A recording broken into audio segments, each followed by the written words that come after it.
Good morning. Welcome to today's legislative forum sponsored by the League of Women Voters of Johnson County. My name is Miriam Timmer-Hackert, and I'm a member of the League. The League is dedicated to educating voters on political and ballot issues. We encourage informed citizen participation in government. Membership is open to men and women aged 16 and older, and we invite you to join us. There are brochures about the League on the table at the back of the room by the food. And do help yourself to the food, thank you. These forums are designed to give local citizens an opportunity to discuss current state legislative issues with their elected officials while the legislative session is underway. The co-sponsors for today's forum are Iowa City Federation of Labor, United Way of Johnson and Washington counties, and Johnson County Affordable Housing Coalition and Iowa Shares. I'd like to introduce our legislators.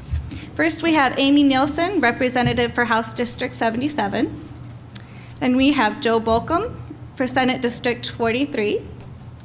We have Mary Mascher, representative for House District 86. Bob Dvorsky for Senate District 37. And Vicki Lensing, representative for House District 85. Two legislators are unable to be here today. Kevin Kinney had a previous commitment with a group in Washington, Iowa, and Bobby Kaufman is out of town. We will start the forum. And Dave Jacoby is doing a rescue dog this morning. He's taking care of a dog in Minnesota. Oh, okay. So he's excused as well. He's excused. We'll start the forum with 5-minute summaries from each of our legislators on recent legislative matters of interest to them individually, starting at the far end with Vicki Lensing. Good morning, and happy St. Patrick's Day. I see a lot of green out there. So we just finished our second funnel week, and it wasn't as crazy as in some years, but it means that all policy bills have to be passed out of committee now. So it was interesting in some committees and not so much in others.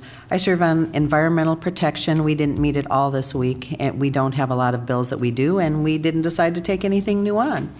I'm on oversight with Representative Kaufman. He is the chair, and we are a funnel-proof committee, so we didn't have any deadlines this week. We are still in the investigation over the ICN, and we continue to work on that. I serve on judiciary. We passed a lot of bills out, and I can't think of anything that's too controversial. A lot of it is matters for the courts or updating things. Local government, we also concluded this week. We had a bill on traffic cameras, but that is not the bill that we took up and debated this week. That was a transportation bill out of the Senate that we took up, and that was an interesting debate. And then in state government, probably the biggest bill that we've had was voter ID, which we had a bill on, was it this week or last week? And we spent it was last week, we spent 4.5 hours debating that. We still have some issues with the original bill that was passed, and this was supposed to be a cleanup bill, and so we kind of circled back around. We, the Democrats, circled back around to point out all the problems with that.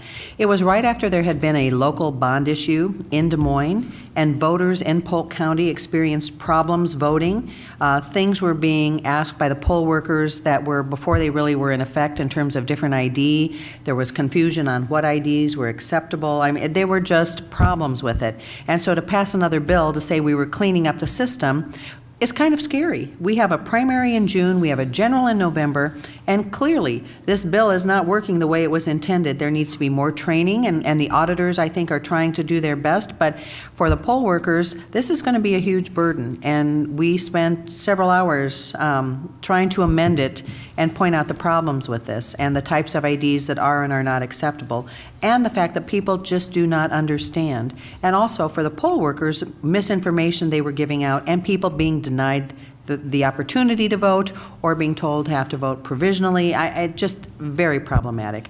And I think we will continue to advocate on simpler voter ID laws, but also I think in Johnson County we are very lucky. We have an auditor who is very active in getting information out to the poll workers, but it is confusing. And I think, and I know the League is particularly interested in this issue as well. So I think as collectively we have to work and inform people what to expect when they go to the polls, so that they are prepared, but also we need to change these laws back. This is just, it was unnecessary and it's very confusing.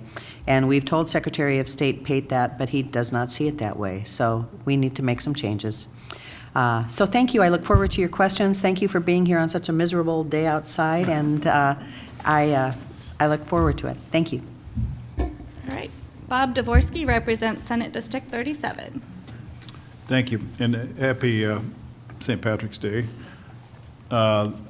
Strange as it may seem, one of my colleagues, Senator Bowman, is in his first parade today, which is the St. Patrick's Day parade in Dyersville. So there's one in Cedar Rapids today, too. So 22 parades. 22 parades. He has 40-some cities, so it's a little different district. And I mean, it's amazing the difference in districts across the state. So I think I'll try and use the same format as Representative Lensing did here to talk about my committees and what's happening there.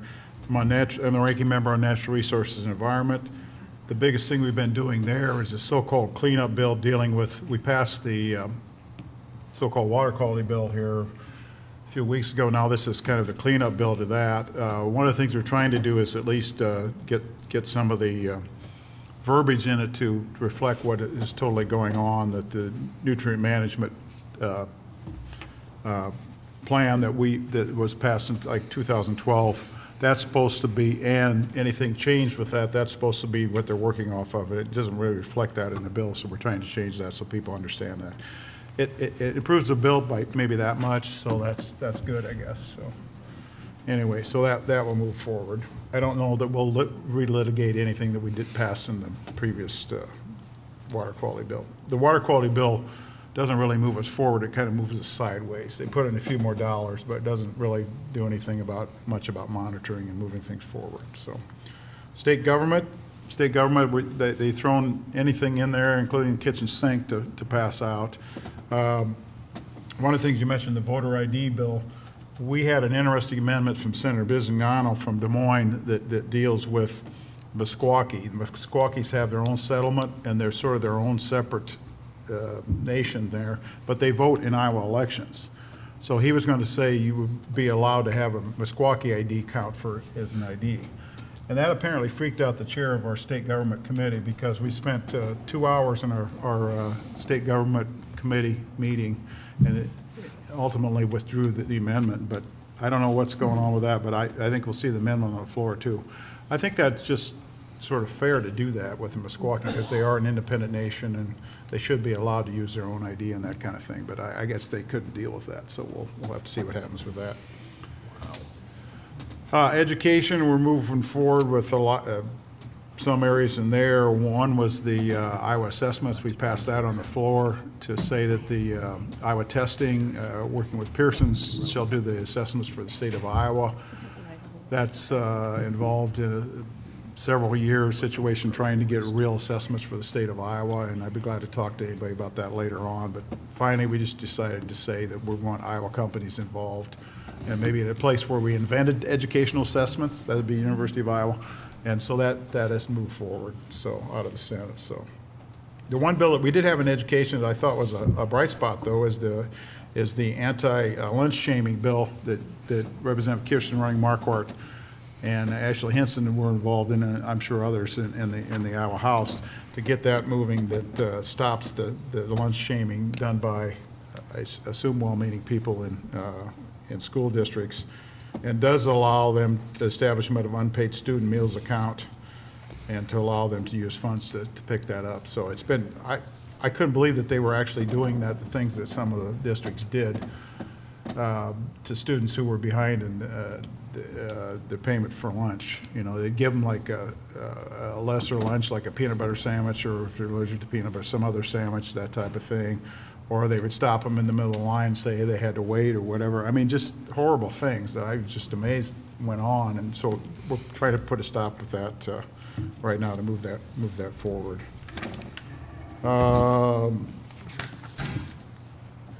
Can't remember a number of other bills. I'm sure you'll bring those up and have questions. One of the things I did, 1 minute left, one of the things I do want to do is I wanted to recognize Representative Mascher, and I'm sure most of the House Democrats too, for trying to put some adult leadership in the room and try and deal with responsible legislation dealing with women's reproductive rights, because she's in there fighting just extreme bills that really have no sense of being in Iowa, and they're totally unconstitutional. So she's hung in there as well as everyone else, and I wanted to thank her for that. So I look forward to all your questions. Thank you, Bob. I'm State Representative Mary Mascher, House District 86, and I wanted to first of all thank the League and Miriam for hosting this morning, and then all of our sponsors. We do appreciate you being here, and thank you so much. I see Patty and a number of those sponsors out in the audience today. Happy St. Patrick's Day. We could be in Cedar Rapids sitting in the cold, right? Yeah. In front of, and watching the parade, but we're here. I love that. This week I had my grandsons with me at the Capitol. It was spring break in Iowa City, and so I had one of them the first part of the week and then the other one the second part of the week, and they were kind of my helpers in getting representatives water or drinks or anything they needed. So they did a great job, but they had lots of questions about what was being debated on the floor and why we were doing some of the things we were doing. So that was a challenge as a grandmother to try to explain some of the insanity. Some of it's very difficult to explain, and especially to a 12-year-old who is trying to understand process and also understand the politics and the issues behind it. So it was a learning experience for them and certainly for me in terms of trying to help them understand what the politics is of all of the things that we've been debating. I did want to congratulate Bob and Sue Dvorsky. Bob and Sue are going to be inducted into our Hall of Fame as pioneer lawmakers. And when I think about the legacy that Bob and Sue have left all of us, I know how appreciative people are in this county for all of his work, both as a city council member and then in the House and the Senate, but then Sue's leadership in the state party and our local parties. So I just want to give Bob a big round of applause and congratulate him for that too. And I promise, we did not plan this. The bill that Bob was talking about is the fetal heartbeat bill. And that was debated in committee on Thursday for about 2.5 hours to a packed room. And as many of you know, it basically would ban and eliminate the ability to get an abortion in Iowa completely. Many women do not even know they're pregnant at 6 weeks, let alone what their options are and whether it might be an at-risk pregnancy or a problem pregnancy. We also identified within the bill that they would actually close down our OB-GYN department at the University of Iowa. We would be in jeopardy of not being able to be accredited by the national organizations that accredit our universities. And so people would have to go out of state in order to get their residency or training in those areas.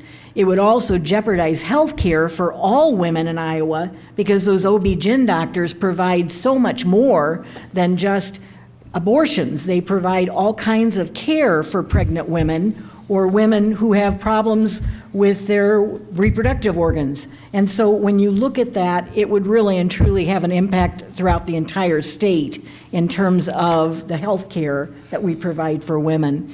The other issue that came up was they took all considerations of age out of it. So a child who is pregnant by rape or incest would be forced to carry a child to term and that pregnancy to term. So a 7-year-old, an 8-year-old, a 9-year-old, whenever that would occur for them in terms of we asked what the definition of woman was, there's no definition in the bill and there was no exemptions for age. And so here we go again. I am just kind of, I said dumbfounded because I can't imagine a child having to go through a pregnancy when it could jeopardize both their health and their mental and emotional health. And again, none of those considerations would matter. They would be forced to carry that pregnancy to term. And when I asked the question, it was absolutely like, well, of course they would be required to do that, as if why would you even question that? We also talked about disabled individuals who are oftentimes taken advantage of, and again, who don't understand what would be going on, but again, would be required to take that pregnancy to full term. So there was some pretty emotional testimony during that, and obviously, we have a lot of concerns about that bill moving forward. It is unconstitutional, and it will be challenged in court. In other states where they have passed similar bills, it has been overturned. So to put that burden on taxpayers like you and I, because we'll be footing the bill and the money to be able to defend that in court, which makes no sense at all. So needless to say, I'm looking forward to your questions this morning. I know that the people that are here in this room care about the issues, and I know those listening at home do as well. And we appreciate all of the support we get from our people in Johnson County. So thank you for being here. Well, good morning, everybody. I'm Joe Bolkcom, a member of the Iowa Senate. I live in Iowa City. Happy St. Patrick's Day. As a youngster, my mother is a big Irish woman, and she'd send us out the door with shamrocks on our coats and our shirts, and immediately go outside and take it off because I didn't want to be having this thing my mom wanted me to wear to school. And so today I've got 2 shamrocks on my jacket, and thinking about my mom this morning. I'd also like to say congratulations and thank you to Senator Dvorsky. Not only is he going to be, and he and Sue be recognized for this award, but Bob, as you know, is retiring at the end of this year, and he has had an amazing legacy for our county. He is going to be hugely missed in the Iowa Senate. He's one of our senior members and frequently speaks up to remind us about things we've done in the past that we should remember as we take on the business of today. And as a good friend and colleague, Bob, we're going to miss you, and congratulations and thanks for your service. It was a crazy week in the Senate this week. We had a leadership change. If you followed that. And we had a staff member leave as well. And so I think the new guys are trying to get their act together to figure out how we can close down this session in the next 4 weeks. Probably the biggest thing in front of us is figuring out the budget. The Republicans' budget is not balanced for the current fiscal year that ends June 30th. We expect to see a de-appropriation bill this week somewhere in the range of $10 to $20 million, essentially to balance the current budget. The state budget is really in crisis. It's a result of some really bad priority decisions about how we've been spending our money. The fastest growing part of state government has been tax credits, tax giveaways, and exemptions. In all the tax work that's been proposed so far, there's virtually nothing to rein any of that in. And so as we turn our attention after this de-appropriation to the 19 budget, it's going to be a very austere document, I think. It's going to run parallel, the budget, with a proposed tax cut. The Senate Republicans a couple weeks ago passed a $1.1 billion tax cut that would take away $1.1 billion from a budget that's currently in deficit. And people are asking them, well, what services do you want not to provide going forward? And of course, they don't really have any, they don't want to provide any specific examples. That bill it seemed like fantasy governing. And it's dead in the House, but the House Republicans are working off the governor's proposed tax cut that is about $500 million annually. And I expect that we'll see a bill here in the coming weeks. But when you talk about cutting taxes, you have to align that with what you pass as a budget, because in Iowa we have this requirement to pass a balanced budget. So I think the state's financial position is going to cloud just about everything that comes from the session. A couple bills to throw out that are really concerning. One is the proposal by Republicans to take away the money that goes to our schools, counties, and cities, the so-called backfill for the big commercial and industrial property tax that we did a few years ago. And it's going to result in a property tax increase to every homeowner, every business owner, if they take that money that currently goes to local governments, or it's going to result in cuts in services. The other bill that's gotten a lot of attention that's going to raise our utility rates is a bill to undermine our energy efficiency programs. Iowa's been a leader in helping all of us save energy. When we all save energy, the utility companies don't have to go out and build new power plants. And when they do, because when they build power plants, it comes to our utility bill. When we save energy, we get about $2 to $3 in return on that. And there's a bill basically to take our energy efficiency programs backward. And that's bad for ratepayers. The bill also would expedite the process by where utility companies have to get approval for rate increases, which is also bad for customers. There was a big hearing in the House this week on a bill that came from the Senate. The Senate bill was terrible. The House has improved it. But you should be concerned when you have companies like Facebook and Google and Microsoft show up at these meetings opposed to these changes in how we regulate our utilities. It's about 20,000 jobs today in Iowa, people that do energy efficiency, helping homeowners, businesses save energy. A lot of those jobs are at risk from this legislation. So we could see property tax increases from this legislature. We could see utility rate increases from this legislature, two things that are really bad for our families. Look forward to your questions. Good morning. I absolutely refuse to congratulate Senator Dvorsky on anything or even acknowledge that he's not going to be in the Senate anymore. And I am not ready to start talking about his legacy because I've been promised that they are not going anywhere. So, guys, enough of that, okay? I do want to thank all of you. Oh, Mike.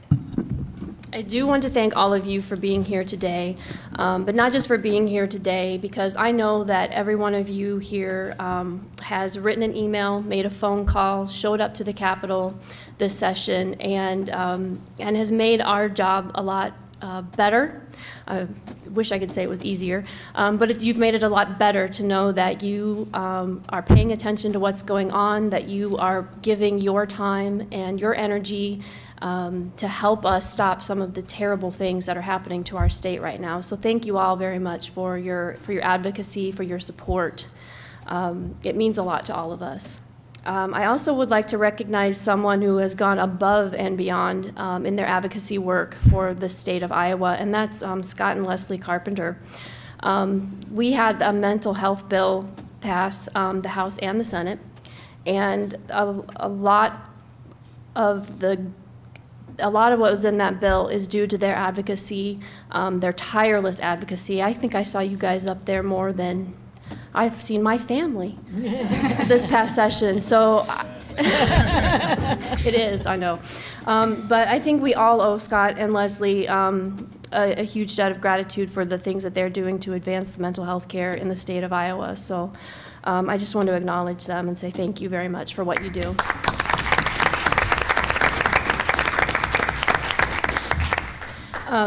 I think we've touched a little bit on some things that are of significance to me. We had the traffic camera bill this week. It was a win for local government because we managed to stop the all-out ban on traffic cameras. I think that, it's the legislature's job to set parameters and guidelines, and we already do that as far as traffic control is concerned. We set statutory speeds.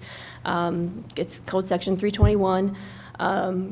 And, it's up to the local elected officials to decide how they want to enforce that. And so I was glad to see that we stopped the ban and that we did pass the bill that put some really good stringent regulations on how those cameras work and a good process in place on how people can appeal their tickets if they feel that they were wrongly ticketed.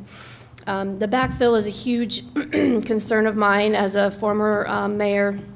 The money that can be lost to our local our cities and our schools and our counties is significant. I was going to try to read it, but this is a horribly small spreadsheet.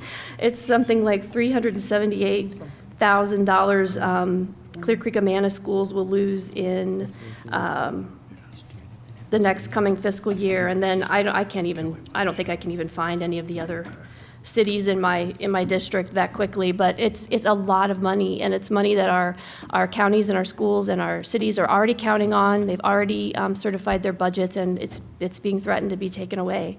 And as we are rolling into the next few weeks, we're going to get real focused on budget. And one thing that I want to bring up, even though I'm here in Hawkeye Country, I serve on the Transportation Infrastructure Subcommittee for the budget.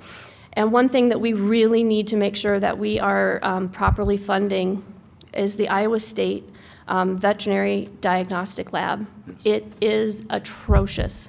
I've been on a tour of it with Senator Kinney. I think some other of us have been through there. It's not safe. It's overly crowded, and they are at risk of losing their certification as a diagnostic lab if we don't fix their facilities. Huge contamination issues going on there, and so I would just ask that, I know even though we are here in the Hawkeye Country, that we all get behind Iowa State on this one, because they serve the state. They do a tremendous amount of service to the state, and the next bird flu could devastate Iowa if we don't have them as a resource. So thank you all again, and I look forward to your questions. At this time, we'll begin with questions, starting with one from the league and one from each co-sponsor, followed by questions from members of the audience.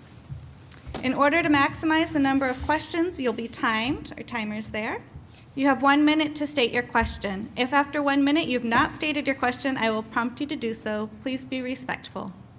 As you come forward, please speak into the microphone, introduce yourself, and if you are representing an organization, tell us which one. You may direct your question to any or all of the legislators. If you have a second question, please wait until others have had a chance to ask their question first. Legislators each have 2 minutes to respond. Please do not interrupt other speakers. This is being broadcast, and obviously people at home watching can't understand if we're all talking at once. The league question. We would like to know the status of the bottle bill elimination, House File 575. Can you guys explain that? It's not going anywhere. It did come in front of Environmental Protection. I was on that bill last year, and it didn't go anywhere. There was a new bottle bill submitted by Representative McKean, which was a fair bill. It raised the handling fee by a penny, and it expanded the types of containers, and that was enough to kill the bill. Over the years, we have not been able to get an agreement on this. You've got the grocers who come in and don't like it. You've got beer distributors who don't like it. The people love it. They want to see all the containers expanded, which just makes sense. And I think most of you have been around long enough to know that if something makes sense, of course we're not going to do it. So that bill didn't go anywhere. I suppose it could be attached as an amendment, but I don't think the majority party really likes that bill, so I don't think there will be any action on it this year. And if we don't have anything to add, we'd prefer to go on to the next questions. Otherwise, it's kind of ditto from all of us. Yes. The Senate doesn't even have a bill, so I mean, we're... Okay. The Iowa City Federation of Labor. Hello, my name's Joe Marin. I'm from the Iowa City Federation of Labor. And for the last couple weeks, alarm bells have been going off in the labor community about an attack, probably an ALEC-sponsored attack on the Iowa Public Employee Retirement System. And I just wonder what the status is there. I realize it's a sort of a defensive situation, but is there any way to avoid, what's your prognosis for that going forward? Thank you. Thanks, Joe. I serve as an ex officio member on the IPERS board, and there are 3 other legislators who are also a part of that. And in the House, it was stated very early on in the session, there will be no changes to IPERS this year. Now, I say this year because, as Bob always points out, there's an election in November. And if people want to make sure that that is the status going forward, and all we do is make improvements to our IPERS legislation, then there needs to be an election to change who is in power. And so that's what I would recommend to folks. I know that Dawn Pettengill, who is the other representative, a Republican who is on the IPERS committee as well, has refused to move anything forward that would make changes to IPERS this year, and she's been adamant about that. Now, the key to that is she's leaving. She is no longer running for re-election, and we need more advocates, obviously, to prevent anything from moving forward in the future. And I can guarantee that if Democrats are in control, that will not happen. So I would really encourage people to get involved in this election. Ask people who are on the ballot where they stand on that issue, and make sure that you hold them accountable. Thank you. In the Senate, we had a presentation a couple weeks ago by an actuarial. There was a study done by this group of actuarials, and Senator Snyder, who is also the chairman of ALEC in Iowa, is the chairman of the Appropriations Committee, invited him to come. This is the same Charles Snyder that brought somebody from the Reason organization, Reason Foundation. Yep. To speak this summer, and the Reason Foundation is a group that's anti-public pensions. In fact, I think we all just got a book from Heartland Institute, which is one of the Koch brothers organizations, as we get ready to go. The top 10 things you should do in your state, and they have public pensions in there, and they have contact information. You can get experts to come, and one of the 3 experts listed on the public pension is somebody from the Reason Foundation.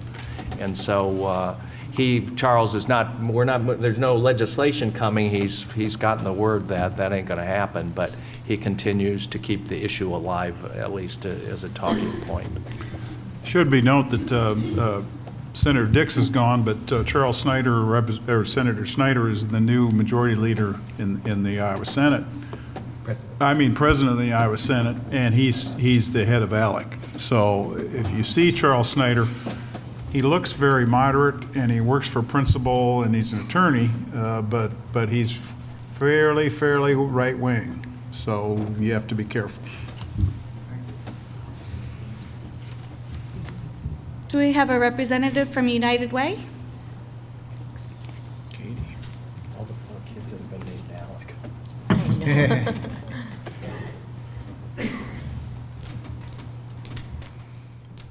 Good morning, and thank you for all your good work. My name's Katie Knight. I'm with United Way, and Patty Fields is joining me as well.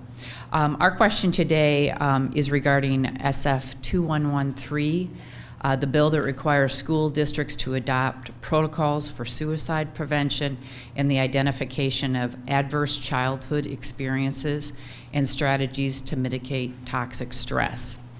Research does tell us that childhood trauma and toxic stress can have a direct and overwhelming impact on a child's learning and can lead to physical and mental health issues into adulthood. In collaboration with local efforts, United Way, under Patty's guidance, has convened a Johnson County Trauma-Informed Community Coalition with multi-sector. This bill is incredibly important to children in Johnson County and across the state. This passed the House this week and is now in the Senate. Do you have updates on how the bill will fare in the Senate, or thoughts on how the bill was voted on in the House? I was going to check the debate calendar. We have a debate calendar for Monday. I expect that we'll be taking it up in the Senate. Yeah, we passed one bill out of the Senate. I don't know, did that go to the House, or did the House one come back, or what happened? Or did they meet? We passed one this past week. Ours was passed, but I think it goes back to the Senate, Okay. and I think there are changes to it. So the And Senate bill didn't go anywhere, probably. I think it did. I think it was changed in the Oh, House. okay. And Okay, that's so what it's just you're coming getting back to us. Yeah, there's a lot of support for that, so. Great, thank you. Katie, before you go, I know that United Way has done a lot with the adverse childhood experience, the ACEs. training, and now it's going to be required for school teachers, a lot of social workers, doctors, nurses. We have a lot of our healthcare community, but also education professionals that are being trained in trauma-informed care. And I know United Way has been a big partner with all of that. But you also have Alice, the well, you can explain that better than me, but obviously we have data also on families who have all of these barriers in terms of poverty. So can you speak to that? Because I know United Ways across the state have been a part of that, and we have our data for Johnson County, and that may be something you want to make available to not only our legislators, but the public as well, in terms of that. It's not the ALICE training. I don't want to get into the training that is being done for gun prevention in our schools. This is different, and I want to have you speak to that. Okay, great, thank you. The United Ways of Iowa, which is all the different United Ways, help sponsor a second report, which will be coming out, which is named ALICE. It's Asset Limited Income Constrained Employed individuals. So the real key word is employed. People are employed, but they do not have enough money to meet a very bare bone basic budget. And by that I mean the very basics of food, child care, housing. So for instance, an example would be they don't really have extra money each month to buy a new bedspread. Or something as simple as that. So this report is available on the United Ways of Iowa website, and we are updating it.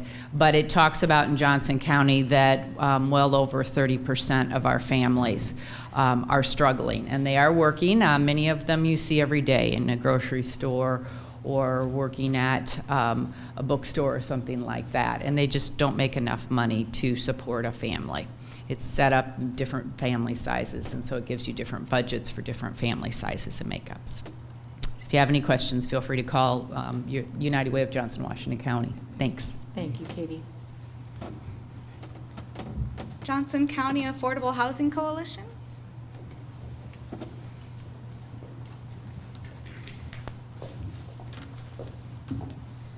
Good morning, everyone. I'm Sarah Barron, Executive Director of the Johnson County Affordable Housing Coalition.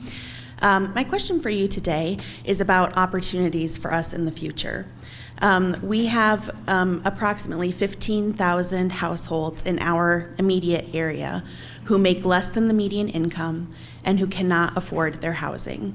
Or they're paying for their housing, but they're letting go of meeting other basic needs, such as health care, good food, activities for children, et cetera. So we know that in order to make a change to affordable housing, we need to have more funding or better policy.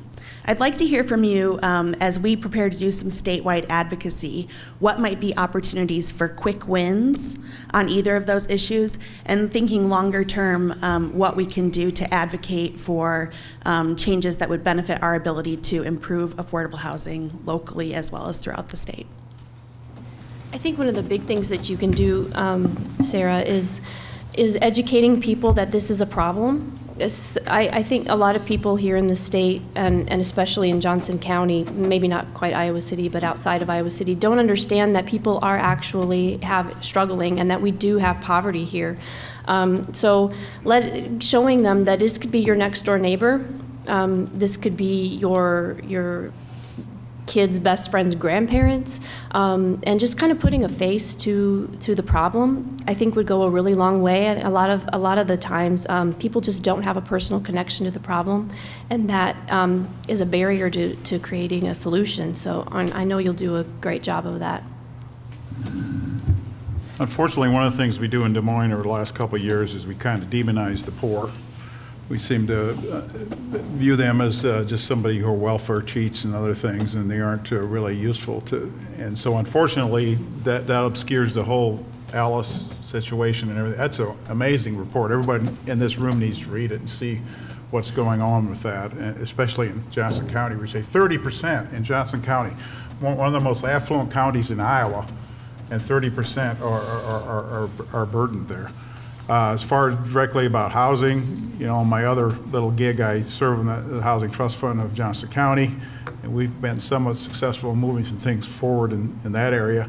We do have a housing trust fund at state level, and we get about $6 million, right, Trace, a year. I changed that a few years ago to up it to $6 million. We get about $6 million a year for that for all housing trust funds across the state, but that, it could be 25, it could be $30 million for all the needs that are out there. But it's just not on the radar screen. I mean, the people who are in the majority right now in the House and Senate, they have total, like, tunnel vision and don't see anything outside, apparently, their own home and their own farm or whatever. It's just amazing.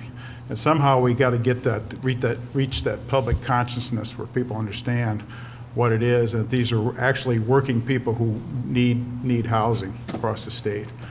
One thing that it's kind of a minor thing, but maybe this might help a little bit. They have a initiative with the Iowa prison industries, and they want to model it after a South Dakota program that's been going on for like 25 years. The South Dakota program is actually run by their version of IFA, the Iowa Finance Authority. And through the prisons, they're building housing. And through building housing, they're able to train the inmates in the prison and hopefully get them some construction experience and put them through an apprenticeship program. And then when they're out, they can go ahead and go through apprenticeship programs and move forward. And then the housing is done there. And they're talking about having a site at Newton where there's a lot of land owned by the state there to produce these homes. And then they're working with the COGS across the state to try and determine, council of governments, try and determine where they could best use those houses. So it's not a huge amount, but they're talking maybe 25 homes a year to do that. But at least it's a start, and it might at least move up the profile of what's needed in housing across the state. But I'm just amazed, like I have the little town of Wilton in my district, it's in Muscatine County, and there just isn't enough housing there. You know, I mean, if somebody wanted to move there tomorrow, there isn't enough decent housing for them to move there and stay in Wilton. So it's something that's usually it's been under the radar screen a long time. Several years ago, we actually had bipartisan support to do housing things. Libby Jacobs and I worked on things a long time ago, but now it's just fallen by the wayside with this horrible right-wing operation that's running the state legislature. So, you know, 2018 election is another one of those answers. You're going to hear me say that all the time, but it really is. Yeah, one of the I talked about tax credits in my opening comments, but there's some good ones and there's some bad ones. And one of the good ones is this one that does workforce housing. Yes. And it's about $10 million a year now. Yeah. It's under a cap. It sits with several other credits under a particular cap. So there's some capacity to boost it, lower some, and raise this one. And there's support for that. I mean, there's been a couple of reports just in the last 6 months about, and Senator Dvorsky noted, Wilton, there's a bunch of communities around the state that are smaller communities that have these workforce housing issues. So in the short run, I think, you know, that would be something to advocate for, to boost that. And there's still time to do that. In fact, the Senate, one of the things in the Senate's billion-dollar tax cut was to rearrange some of the money in that credit and increase that, I believe, to from $10 to $20 million. So there is some awareness about it, not enough, but that would be an immediate thing to try and get some more units available. And just to add a couple things, that one of the things I think, anyway, we don't do very well in this area, is look at other areas and how well they're doing and what things we could take from there because we do so well here. But we should look at other areas that are models in this type of thing. And the city of Dubuque has really done really well with workforce housing. And they have more initiatives going on. And the city of Cedar Rapids now is going to move forward exponentially, I think, because they're going to bring in the Neighborhood Finance Corporation, which is traditionally operated out of Polk County, to get them to move forward. The city's putting in like $1 million a year, and the local housing people like another $1 million to move forward with affordable housing Cedar Rapids. So there's a couple examples there that we ought to look at and study. And Iowa Shares?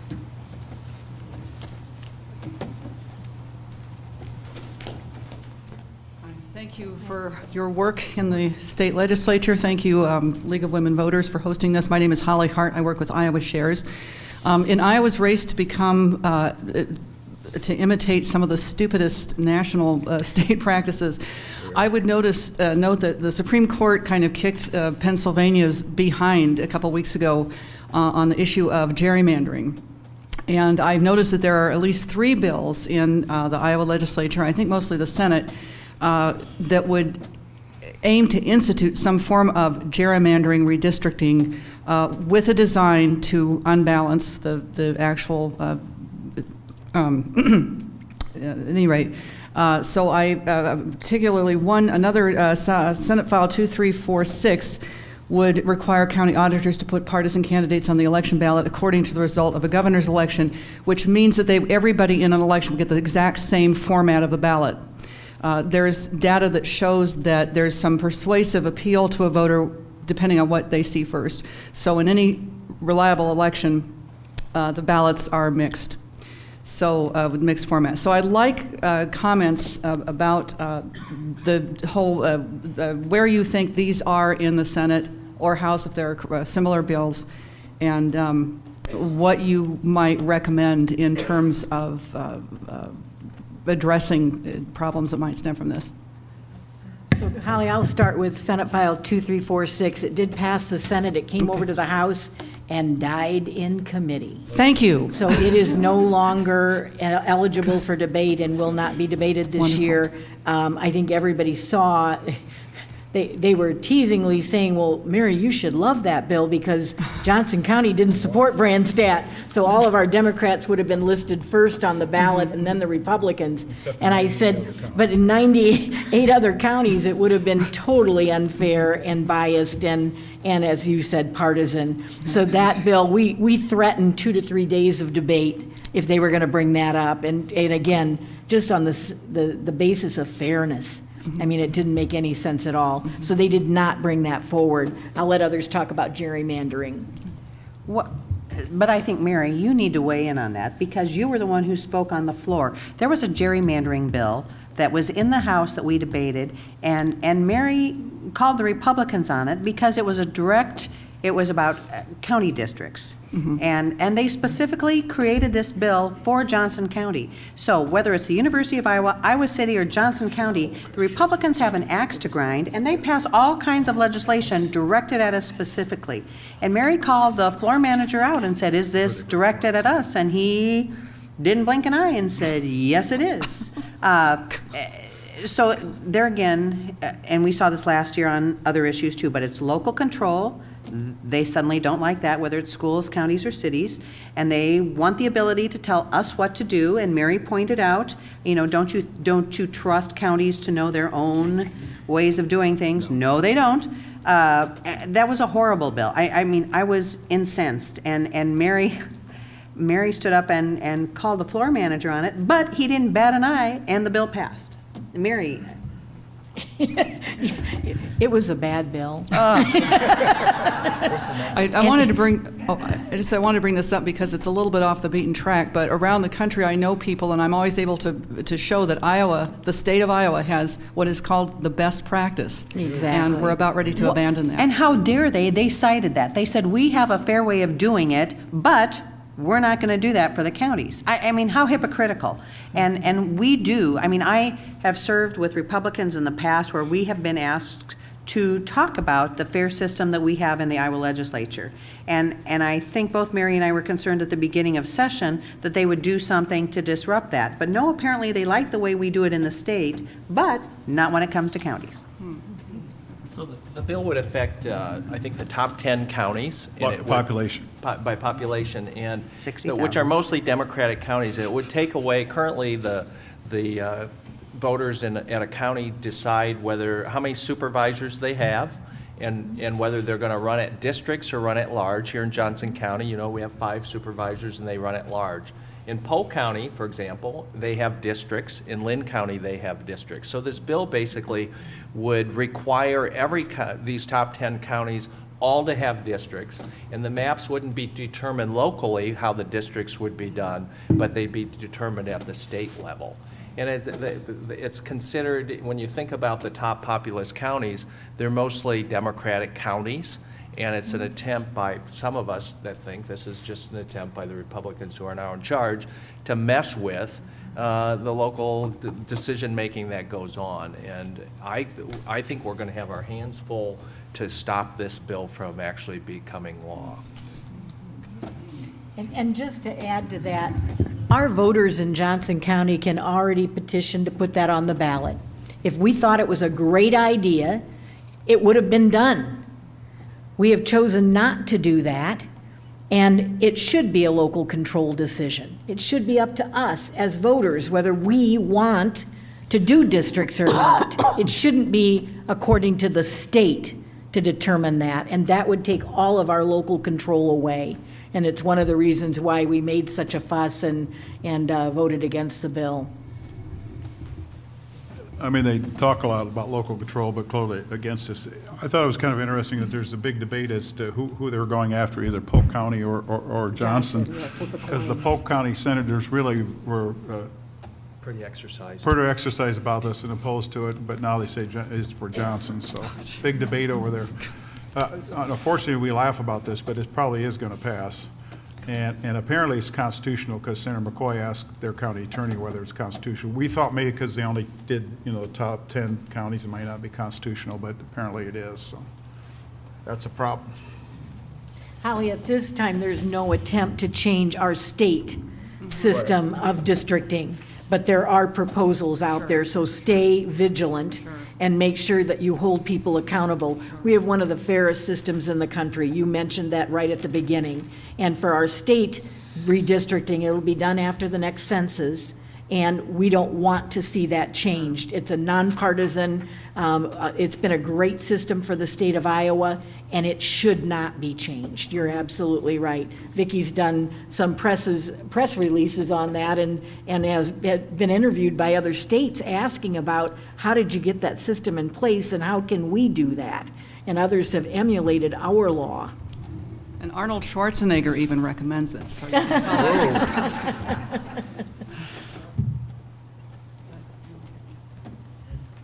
Yeah, so we'd like to open it up to questions from anyone now. My name is Bob Welsh. Senator Dvorsky, I realize Amy said no more, but I really want to publicly thank you for all that you've done for seniors. Most people don't know that you're responsible for funding that got the Johnson County Livable Community funded volunteer service program, ombudsman program, and so thank you. And I'll let you know and everyone listening and here that the Johnson County Task Force on Aging has a forum planned on April the 9th where the 3 people who have agreed to run and to take your seat. It's 4 now. We have 3 commitments. We'll Yes, invite the next fourth one filed, so, yes. And Lyle Muller, who's from the Iowa Center for Public Affairs Journalism, is going to moderate that. That's be it on April the 9th at 2 o'clock at the Colville Public Library. Thank you, Bob. Thank you. In terms of affirmations, please don't forget the elderly. And in the Future Ready Iowa program, there's no provisions at the present time for that to include CNAs, direct care workers. So please get those in. Sex offenders in housing. And Bob, you and Joe, and Kevin, we're hoping that you all can get in appropriations a $5,000 figure to address that, and I'll send you wording on that. Okay. But thank you all for what you do. Thanks, Bob.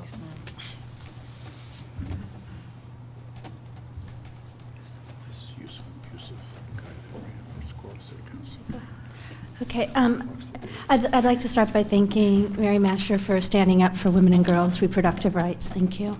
It means a lot to us. if Can you you know I'm introduce here about yourself? children's mental health, real quickly, I have two Tammy, do questions. you want to introduce yourself? Oh, I'm sorry. My name is Tammy Nida, and I live in Iowa City. I'm a volunteer for NAMI Iowa, and I work on several state councils and committees for mental health and children's mental health in particular. I know several of you were at the Human Resources Appropriations Committee and recently heard the hearing on children's mental health.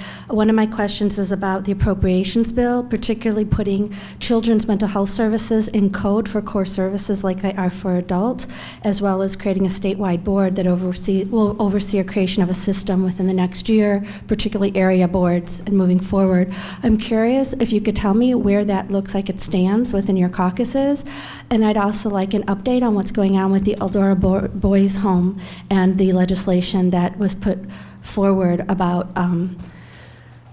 making it possible for them to continue abusive practices. Thank you. Well, let me take on the children's mental health work. It's not clear at this point where that language is or whether there'll be any money for it. Most of the focus, as you know, has been on the complex needs work group and the legislation around that, which is moving forward, mostly 100% dealing with adults. Republicans in control of the legislature are going to decide whether or not that moves ahead or not. I think the question for both is money. The state's broke.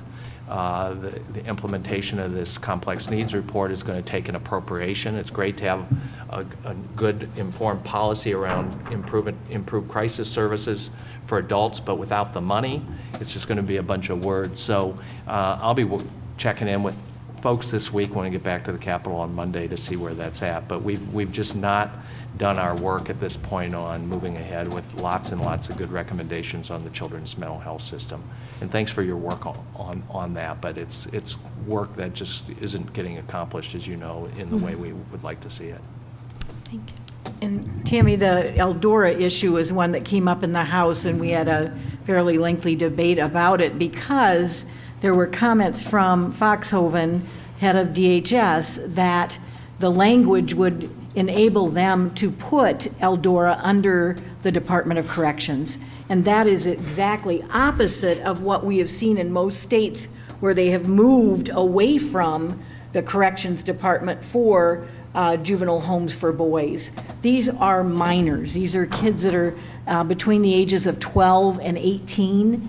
And the use of those seclusion rooms has been an issue because Disability Rights Iowa has filed a lawsuit against the state because of the extreme use of those rooms, not as a way to protect the child or themselves and others, but as a disciplinary approach. And that's just wrong.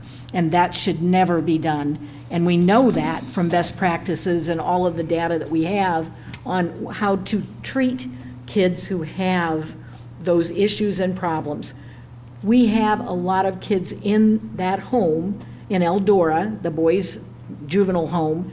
They're all court ordered, but they have mental health issues, and we have no placement for them in the state. They've been kicked out of the PMICs, they've been kicked out of foster care, they've been kicked out of about every other place available. This is a place of last resort.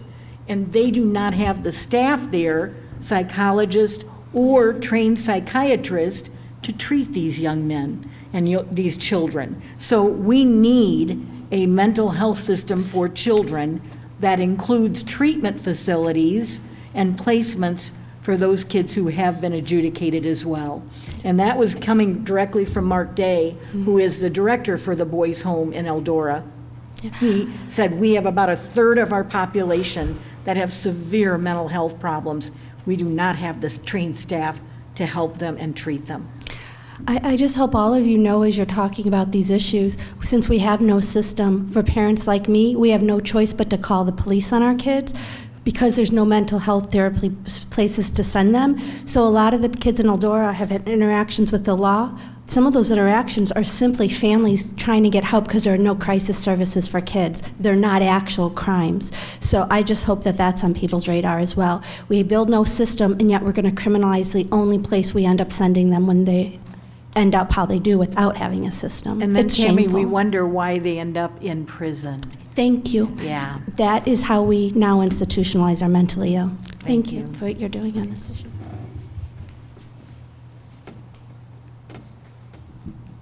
Hello, my name is Ken Bowen. I live in Iowa City, and I'm a member of the Board of Directors for Iowa's CCI Action Fund. And I don't have a question so much as I have an announcement that on, as if your schedules weren't already busy enough, on April 10th at the Big Grove Brewery on South Gilbert, Iowa CCI and the Iowa Policy Project will be holding a clean water program. We'll be discussing the fact that there's over 750 impaired waterways in the state of Iowa. And I think it's kind of appropriate to be held at Big Grove Brewery because if you don't have clean water, you don't have good beer or coffee or tea. And water is life. And this is a very good program.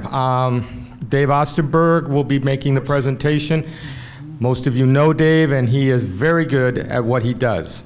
So I invite you all, everyone in this room, to come join us.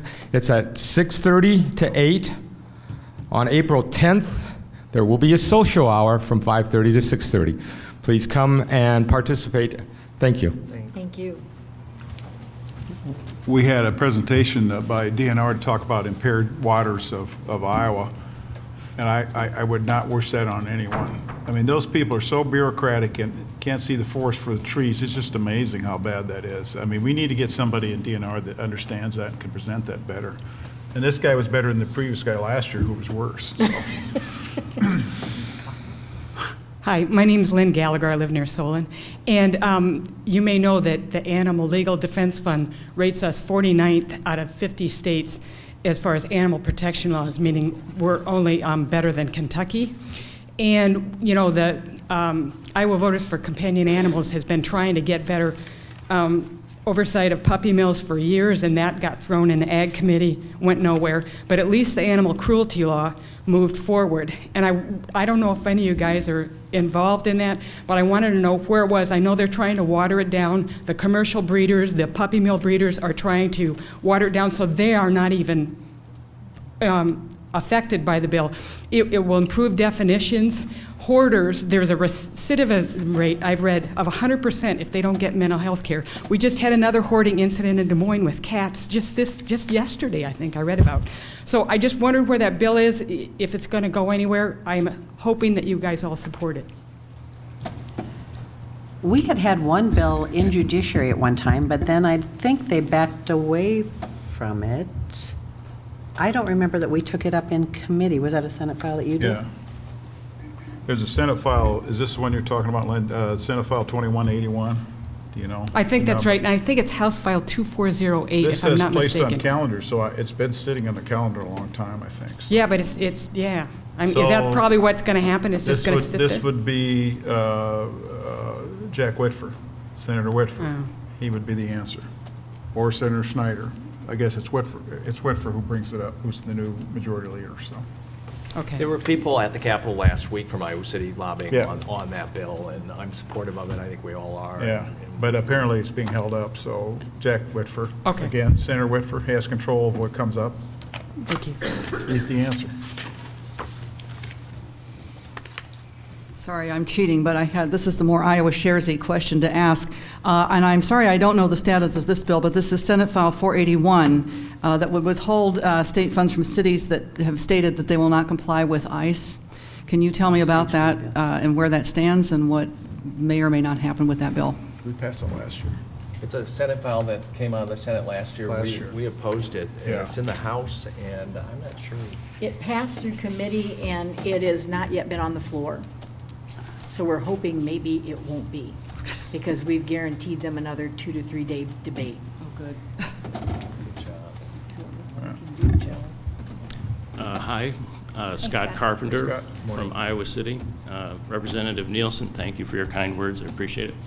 Well, first off, what Tammy said.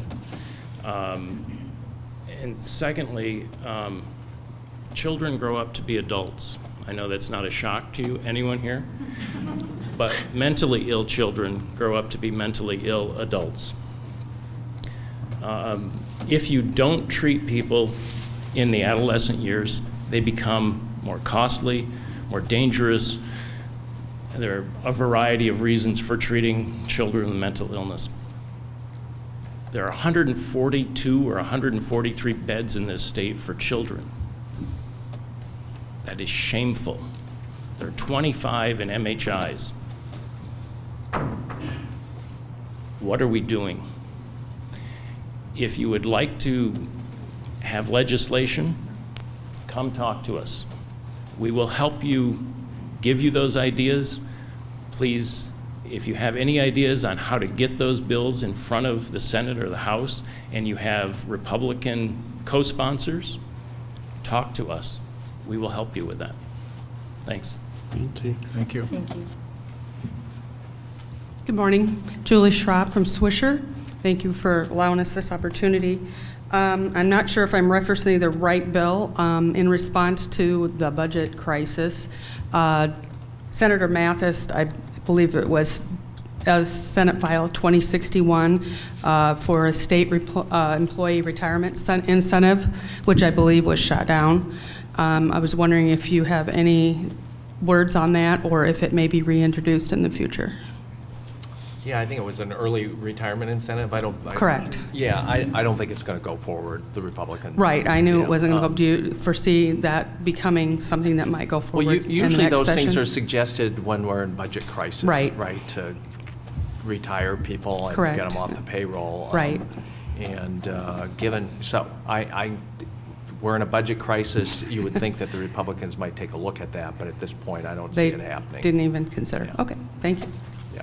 2 years ago, when the Democrats were in control of the Senate, we did try and introduce that, and the House Republicans didn't want to do it then either, so.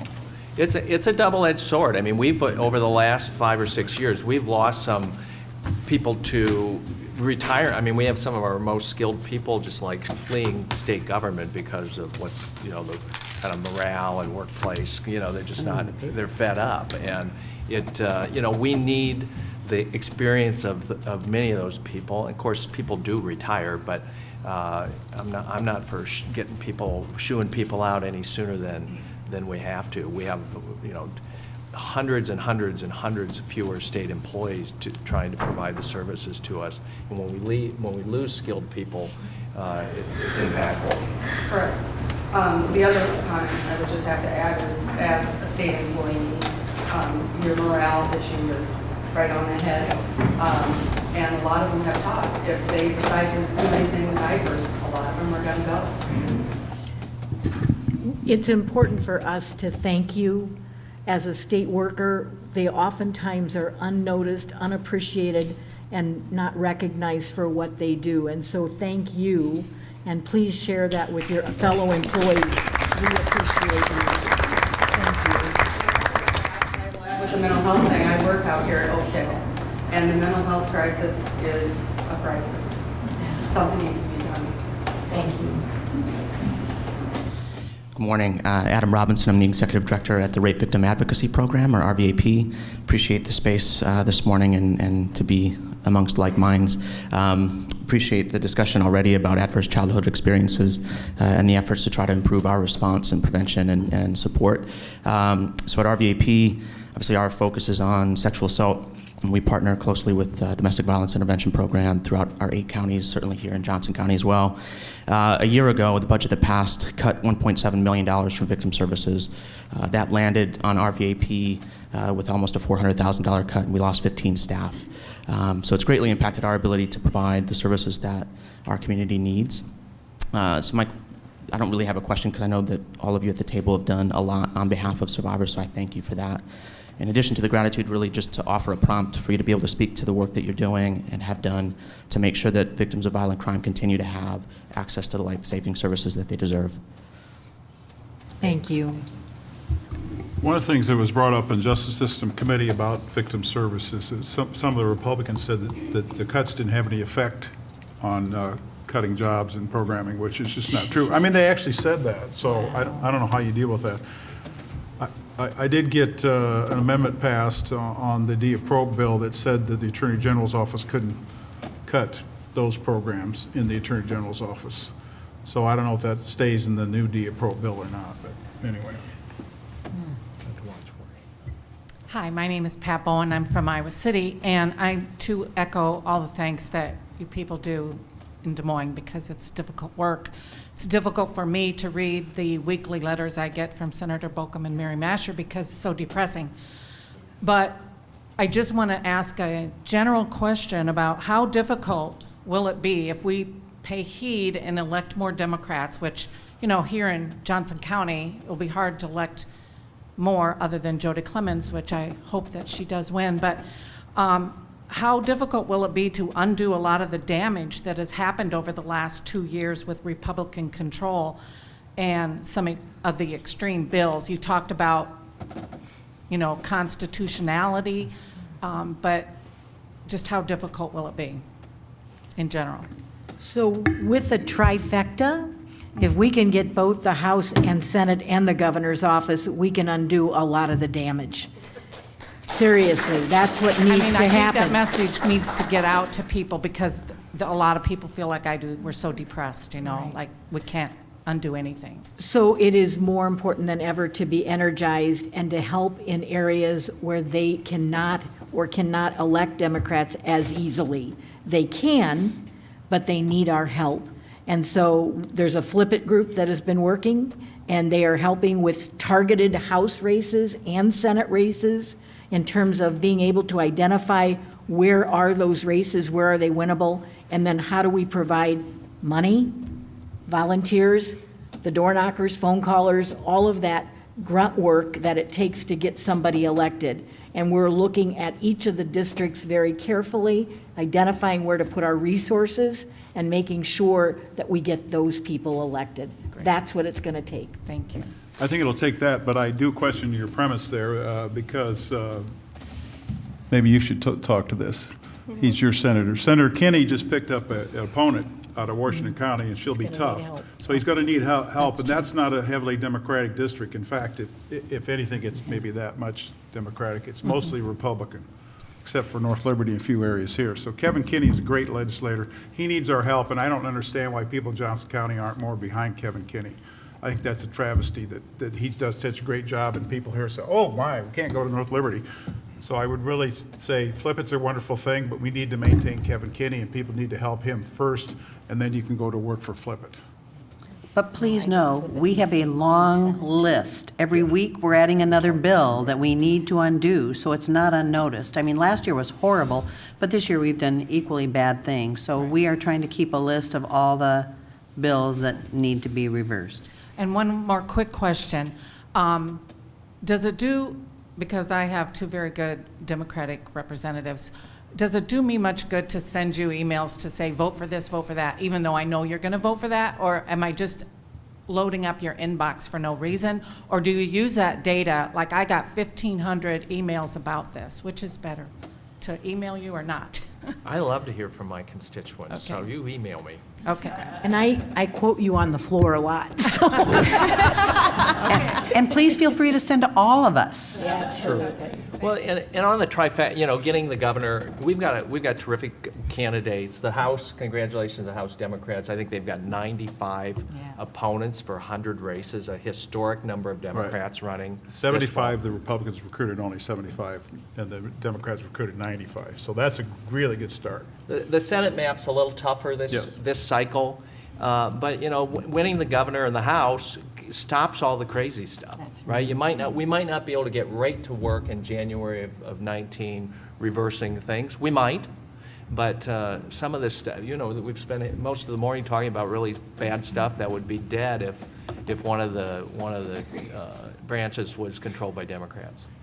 And to the other thing, actually right now, people say, what can we do now? Today, April 10th is the special election. You know, Senator Dix resigned, so his seat is up. It's Senate District 25. The special election is April 10th. Now, that's not a very Democratic seat, but we have a good candidate, and she's going to work hard. In fact, the nominating convention is today. So I think Tracy Freese is her name, who I think is the only candidate, Democratic candidate, and she's going to be running against kind of a known commodity, someone named Annette Sweeney used to serve in the Iowa House. So, but that's Senate District 25. We can use door knockers, we can use resources, we can use everything there, which is April 10th. Remember Pennsylvania Yes. this week. So if that isn't a bellwether election, this one could be for us. And I look at, again, the change in leadership that occurred in the Senate this week and that lawsuit. If that isn't a reason for Iowans to get mobilized and get out there and vote and help those Democratic senators win those seats, I don't know what is. Because you're going to see more of the same. They are the same people, and they're the ones that created this hostile work environment for that employee in the Republican caucus. We need to hold them accountable for that. That kind of stuff should not go on. I see rape victim advocacy here. That is a sexual harassment suit that they lost because of how they treated women. That can't go on. We need to make that case, and Iowans can't stand for that. If there was ever a reason for us to be mobilized, it is now. And I love all of the students that have gotten activated and said, we're the change we've been waiting for. We are the change we've been waiting for. And time's up. Time's up. So please, please get out there and help us. Yeah, we have a primary election on June 5th. Yes. Where we'll determine some of our Democratic candidates for certain seats. And a lot of people don't want to weigh in on the primaries, and that's fine, but I expect on June 6th, you all better have your oil changed and your tires rotated, and you better be ready to put some miles on your cars. And you may not be able to donate a whole lot of money to any of our campaigns, the Senate Majority Fund or the Truman House Fund, but each and every one of you in here can drive to Washington and door knock for Kevin Kinney for a couple of hours. You know, so a lot of us in here can drive down to Keokuk to make sure that retiring Representative Jerry Kearns is replaced by a Democrat. We need to get out of Johnson County. We're good. I think, Joe, you're opposed. I'm sorry. Yeah. The rest of us are not.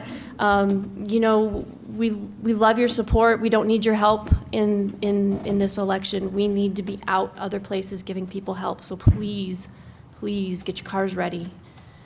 At least 5,000 miles, okay? My Senate seat, Senate District 37, there are now 4 people running in the Democratic primary, nobody in the Republican primary. So there are 4 people who need to hit the doors after on June 6th. So. Good morning, and thank you for your hard work in Des Moines. I really appreciate that. I'm Steve Leahy, and we live just outside Johnson County, towards Muscatine, between Nichols and Lone Tree. And we've enjoyed the atmosphere out there up until a couple of years ago, when no less than 11 hog confinements began construction 5 miles south of us. And the stink is now in our backyard. My wife has major respiratory problems, and it begins when she walks out of her job down here in southeast Iowa City. She smells it from one of the confinements that is close to town. The map over there shows it all, but what can be done to start putting the reins on some of this rapid expansion and make sure the regulations in place are truly enforced? Because air pollution is a smell. Thank you. I really think we need to revisit the master matrix. It seems to be flawed when I don't want to quote a specific number, but a very high number of people that apply are approved to build. And so when you have something in place that's supposed to regulate and it's not stopping anything, obviously it's flawed.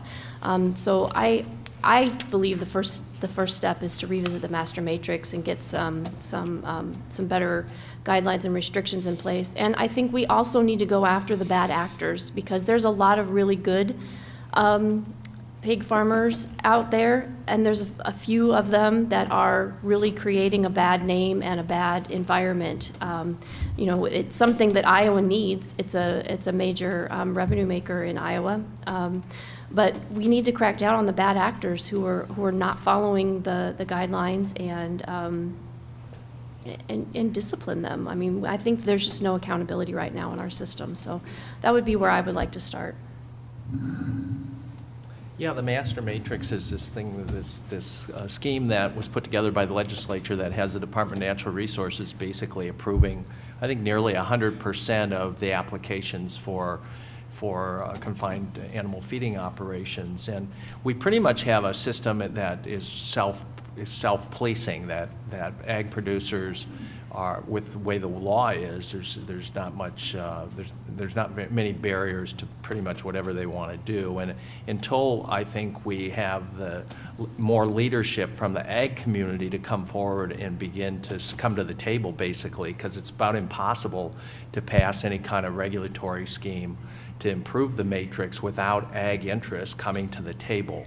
And we've had, over the last number of years, up to, I think we're over 20 different county boards of supervisors have written letters to the state saying, we need relief. We need to have a greater local voice in these decisions about siting.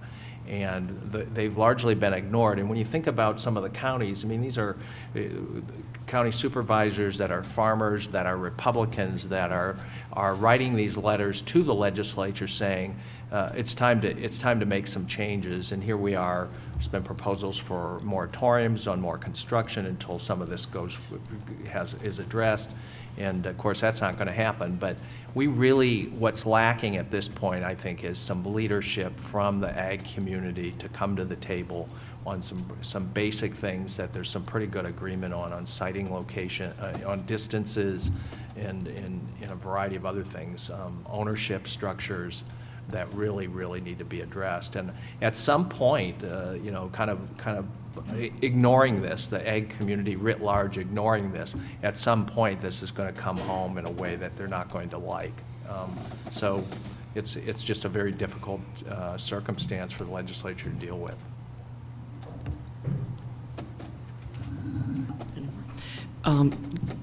Good morning. It's still morning. Meg Oberreiter, and I live in Cedar Rapids, but the young man in the airlock is my 38-year-old son with autism as a behavioral diagnosis, is how I like to put it. He is a definitely vaccine injured. Whenever I'm 100% Irish, whenever I can get a green shirt, so I got a nice green shirt for today with one of our vaccine logos that the biggest lie ever told is that vaccines are safe and effective, and I like to put for all, because some people can take them without much problems, but none. And stopmandatoryvaccination.com is that website. My question today is on the housing issue. Don't forget that the autism population or the challenging special needs populations definitely need housing. We were at home. He lived 10 years away from home from 14 to 24 because he was so aggressive towards my younger child. And I was at home, and he spent 8 years at Woodward in leather restraints, okay? And I don't want to know the length of time he was in 4-point leather restraints. And I brought him home once we did biomedical things, and he is 1,000% improved. Senator Dvorsky has seen us, our mother-son, act in Lynn County for the 13 years since he's been home. And it took me having a mental health breakdown and being able to be helped by my family to stay at home. And RIM was, or not RIM, he was at RIM for day program, but systems opened their hearts and their minds, and I thank Johnson County for that, to let him move into the tough guy's house in Iowa City. It's not perfect, okay? So my kudos to the idea that you have a progressive that will help some of us out. But he was born when it was 1 in 10,000. It's now 1 in 36. So if any of you want any information, I have a basket load of it with me today. And so any thoughts on that? And we had a philosophical exemption bill earlier in the session, and it didn't go anywhere. And March 29th is an invitation.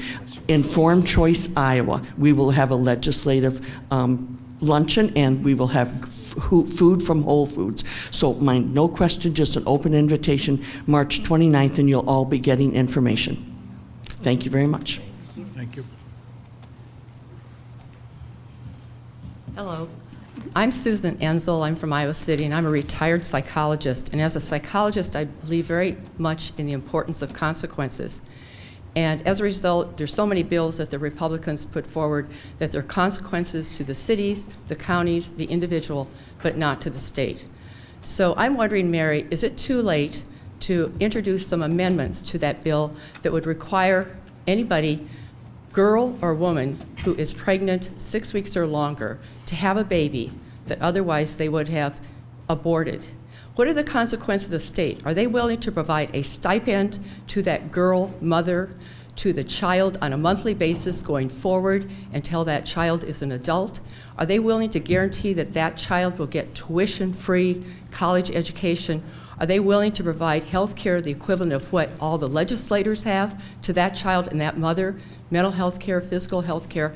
We never talk about what the state is willing to do to provide for the actual living, a mother and a child going forward. Susan? It's a great idea for an amendment, and it'll be written up. Those are the kinds of things we're looking for because, again, their budgets don't reflect a concern for life. Their And thinking we see doesn't We see reflect it time and time again in terms of the human services budget with healthcare issues, in terms of the education budget and the cuts to public education, and the concerns in terms of courts system and the cuts to the court system. They really and truly, their budget reflects their values, and they do not value life. Correct. They really and truly do not, because you can see time and time again where they abandon children. And those kids are left to their own resources, and oftentimes parents who are struggling are left to their own resources in terms of being able to provide for their own children. So it's a great amendment idea, and we will gladly write that up and propose that. It'll probably be non-germane, not pertaining to the bill, but we can get a suspension of the rules vote and at least hold them accountable for that. So thank you for the idea. And introduce that idea. I appreciate that. Thank you. You bet.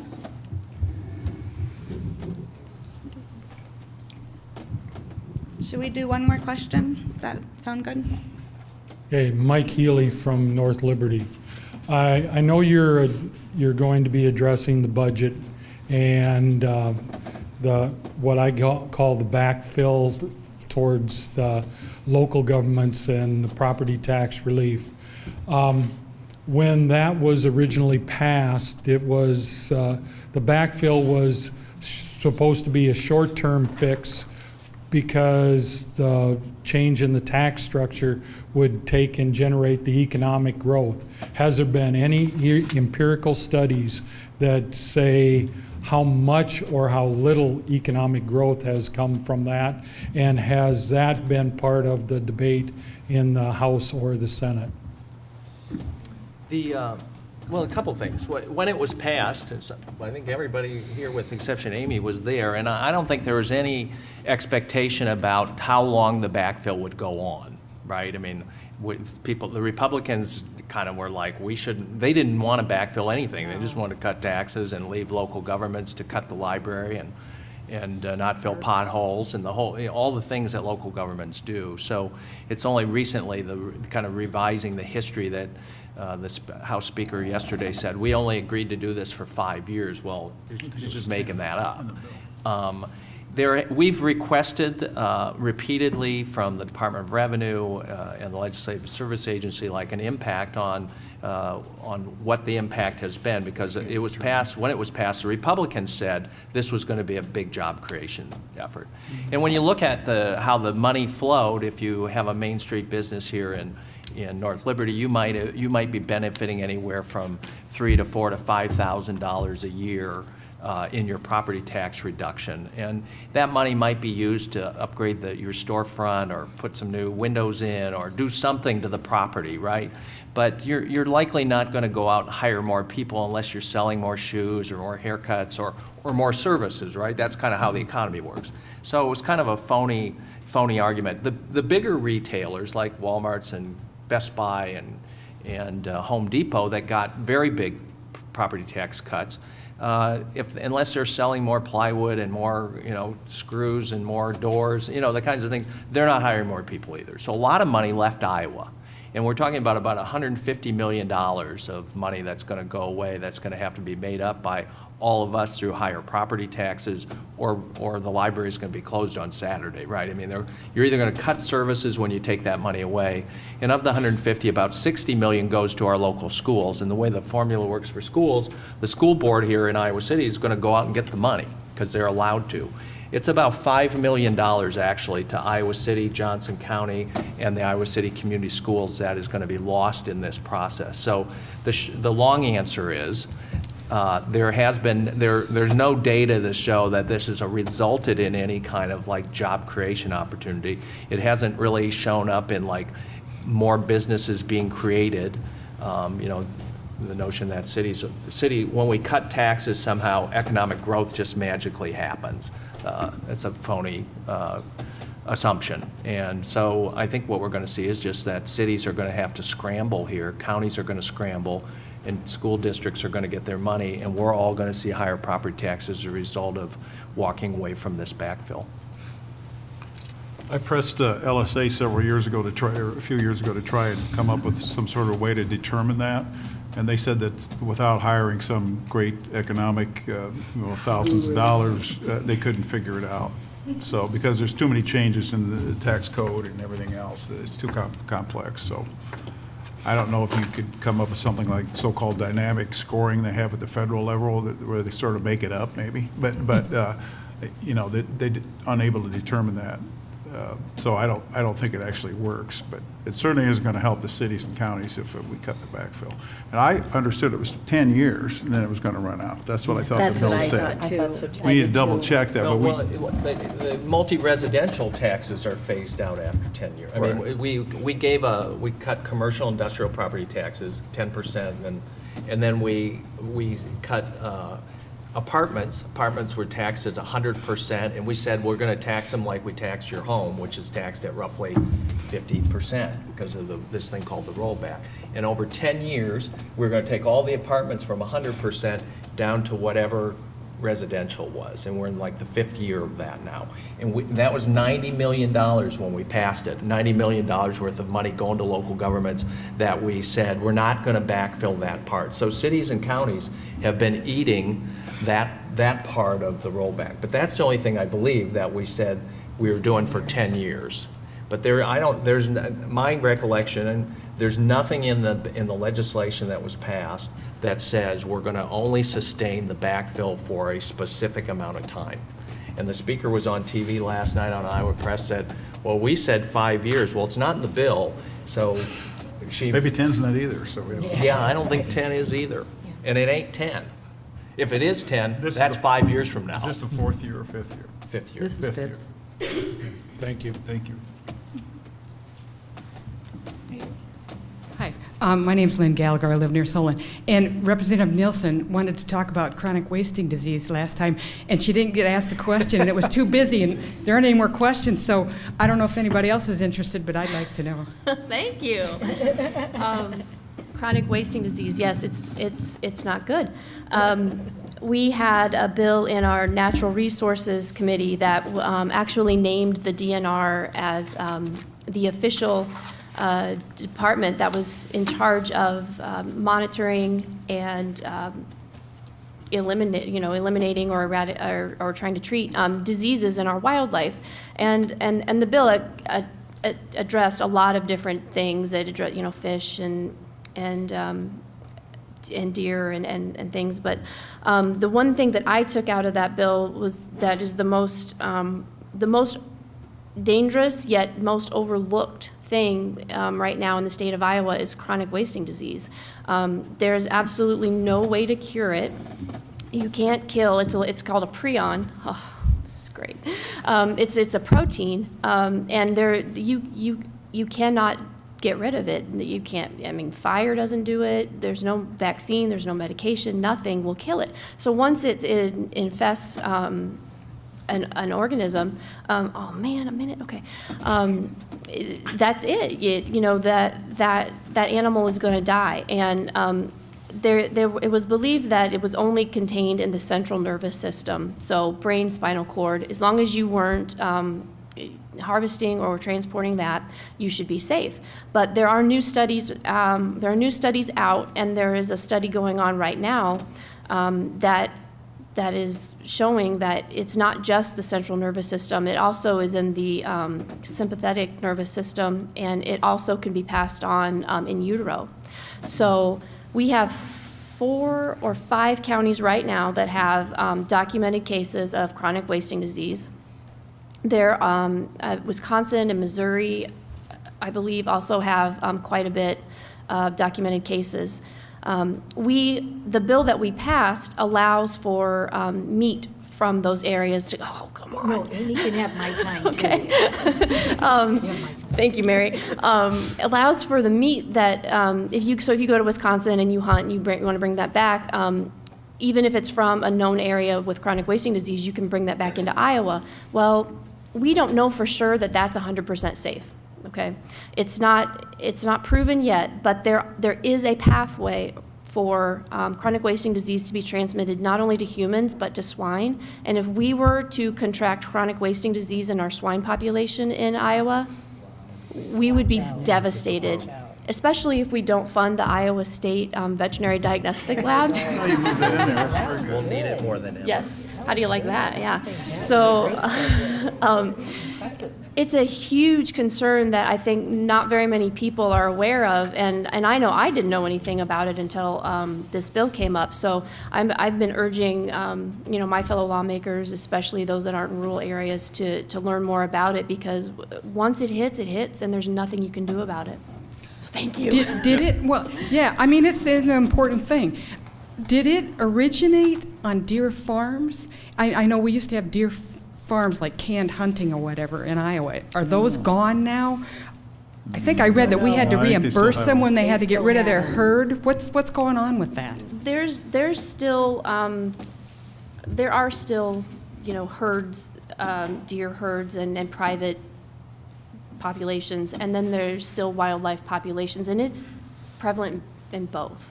So it doesn't matter if it's I think you pick it up. I think it's through saliva, and don't quote me on that. That I might not be right on, but it's very easy. It's very easy to spread, and it's impossible to eradicate. So yeah, it's not good. Thank you, Lynn. Representative Nielsen, obviously you haven't served in the Iowa Senate the last few years because former Senator Black trained all of us in the Iowa Senate about chronic wasting disease because he would talk about it in caucus. So Yeah. he actually understood it, and we miss Black for a lot of reasons. That's one of them that explained all that. And we did have the bill in the Iowa Senate in natural resources, and because I'm ranking member, I had the opportunity to assign it to myself or an expert, so I assigned it to Senator Kinney on the subcommittee, and it did come out of committee. One of the things I think it does is stop moving deer from one place to the other in Iowa and some other things. So I think we're trying to get a handle on it. And I said when we were passing the bill out of committee, I said Senator Black would be proud today, and everybody said, yeah, and they laughed. Well, and think about avian flu and what that did. Yes. And how it wiped out, absolutely millions of chickens in the state, and we're still dealing with that. Yep. So, Yeah. Well, thank you so much to all of you with questions and those with responses. It was very informative. Thanks to our co-sponsors, the Iowa City Federation of Labor, United Way of Johnson and Washington Counties, Iowa Shares, and the Johnson County Affordable Housing Coalition, if I'm not forgetting anyone. And thank you to the local television staff for making the video cast possible. Rebroadcasts of this forum will be run on the Iowa City Channel 4, Coral Vision, and North Liberty TV. See their respective websites for programming. We also appreciate the use of South Slope. It's a wonderful room to have a forum in. And the League of Women Voters will be having primary race candidate forums. The Johnson County Board of Supervisors, the Governor of Iowa, and State Senate District 37, where again we have 4 wonderful candidates. Details are posted on the League of Women Voters of Johnson County Facebook and websites. Thank you so much for coming.